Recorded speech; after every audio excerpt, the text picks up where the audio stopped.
Hello bachchon, let's read this question.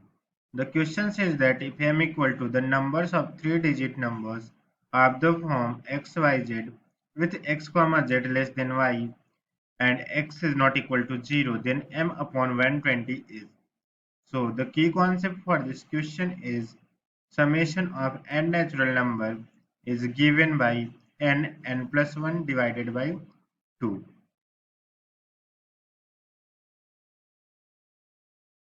Sorry यहाँ पे J हमारा होगा क्योंकि अभी हम summation of n natural number ले रहे हैं। तो ये हमारा कितना हो जाएगा n n plus one divided by two and summation of squares of n natural number is given by n plus 1 2n plus 1 divided by 6 and NCR equal to n factorial divided by n minus r factorial into r factorial. Let's see the solution of the question. यहाँ पे हमें given है कि जो हमारा x and z क्या है less than y है and x can not be equal to 0। तो हम यहाँ से कह सकते हैं हमारा जो x है वो greater than or equal to 1 है, तो हमारा जो y होगा वो greater than or equal to क्या होगा 2 होगा। ऐसा क्यों है? क्योंकि x क्या है लेस देन y है। ये हम क्यों कर रहे हैं?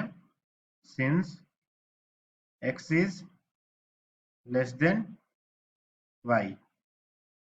तो हम यहाँ से अगर हम j की वैल्यू को देखें तो हम कह सकते हैं कि if y equal to j, अगर y की वैल्यू हम j रखते हैं तो जो j की वैल्यू होगी वो कहाँ से कहाँ तक होगी?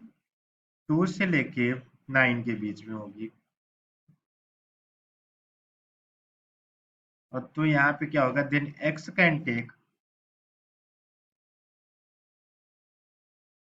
वैल्यू फ्रॉम 1 to 9,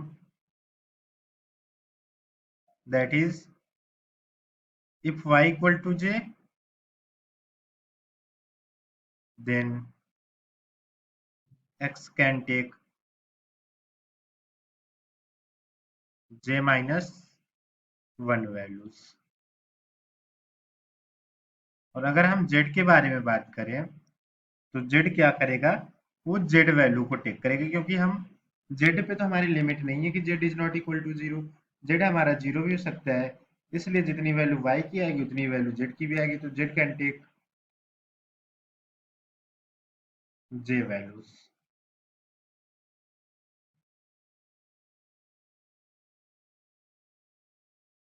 तो यहाँ पे हम क्या लिख सकते हैं? Therefore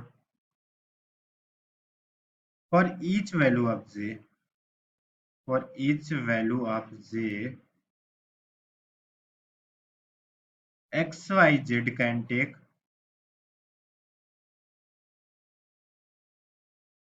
j into j minus 1 values.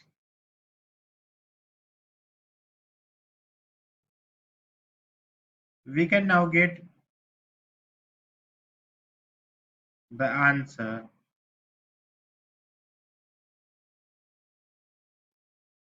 by summing all of it. इन सबको अगर हम जोड़ दें 1 से 9 तक की वैल्यू को, तो हमें पता चल जाएगा कितने वैल्यूज हैं जो एक्स वाई जेड के कर सकते हैं। Summing all values of y. तो हम क्या करेंगे? सिंपली जे जे माइनस 1, ये कहाँ से है? अगर हम j से देखें तो j इक्वल टू 2 to 9 है, लेकिन हमारा जो x भी तो है j माइनस 1 वैल्यू ले रहा है, तो हम लिख सकते हैं कि यहाँ से हमारा जो वैल्यू हो जाएगा j माइनस 1 की, ये कहाँ से कहाँ तक हो जाएगा? 1 से 9 तक हो जाएगा, क्योंकि हमारा जो x है j माइनस 1 है, ये वैल्यू कहाँ से ले रहा है? 1 से ले रहा है, तो हम 1 to 9 लिख देंगे। अगर हम इसे सॉल्व करें तो ये हमारा हो जाएगा summation of j square minus j from j equal to 1 to 9। इसे हम अगर ब्रेक करके लिखें तो हम इसको लिख सकते हैं summation of j square from j equal to 1 to 9 minus summation of j from j equal to 1 to 9। अभी हमने की कॉन्सेप्ट में फॉर्मूला देखा था कि समेशन ऑफ j स्क्वायर कितना होता है from I equal to 1 to n, sorry j equal to 1 to n कितना होता है n, n plus 1 and 2n plus 1 divided by 6।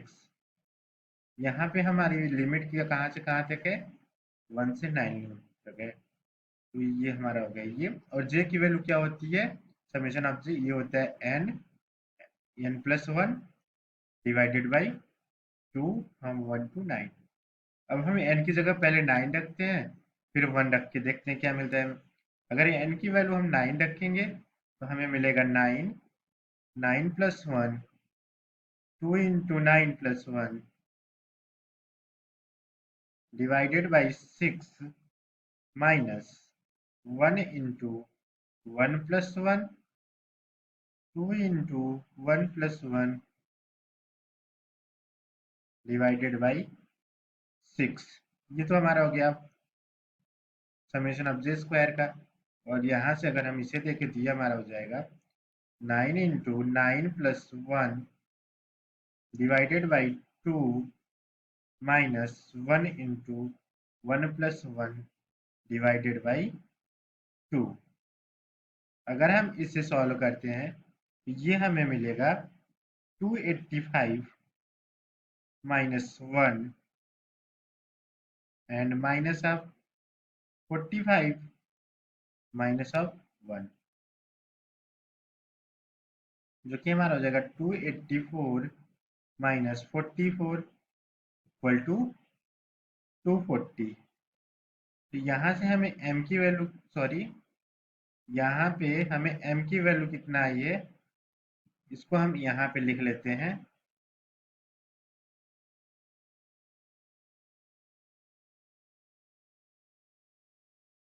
यहाँ से हम इसको कर देते हैं, तो ये हमारा m की वैल्यू कितनी आ गई 240। हमें बताना है m अपॉन 120 की वैल्यू कितनी होगी। अगर हम 240 डिवाइडेड बाई 120 करें तो हमारा इसकी वैल्यू कितनी आ जाएगी 2। तो हमारा आंसर क्या है 2 है। तो यहाँ से हमें m अपॉन 120 की वैल्यू कितनी आएगी 2 आएगी। So using the concept, we have find the value of m upon 120. Hope you understood it well. Best of luck.